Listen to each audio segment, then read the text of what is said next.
That fiery UN Security Council meeting ended with no action. Still, the U.S. is pursuing diplomacy with Russia. Overnight, new orders from the U.S. State Department. Families of American diplomats in Belarus urged to leave while they can. Intelligence officials say Russia is planning to move more than 30,000 troops into the country that sits on Ukraine's northern border. The situation we're facing in Europe is urgent and dangerous. Russia already has more than 100,000 troops along Ukraine's border.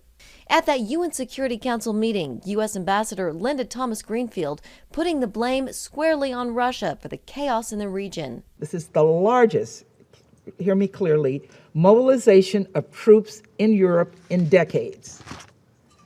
And as we speak, Russia is sending even more forces and arms to join them. Russia's ambassador dismissing international criticism and accusing the U.S. of whipping up tensions and provoking escalation. You are almost calling for this. You want it to happen. You're waiting for it to happen. The meeting ending with no action. The next step in diplomacy, a phone call today between Secretary of State Antony Blinken and Russia's Sergei Lavrov. This, as the State Department says, it's received a written response from Russia as negotiations move forward. Meanwhile, the Pentagon confirms the U.S. is in talks with allies to send troops to Eastern Europe if diplomacy fails. We are ready no matter what happens. For Christians in Ukraine, everyone's kind of just in this heightened tension.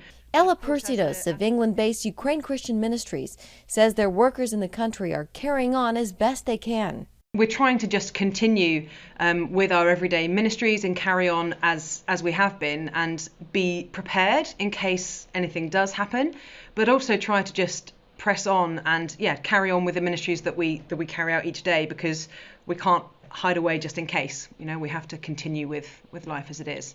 And back here in Washington, efforts are underway in the Senate to pass a massive bipartisan sanctions bill that would be used against Russia if it moves against Ukraine. In Washington, Jenna Browder, CBN News.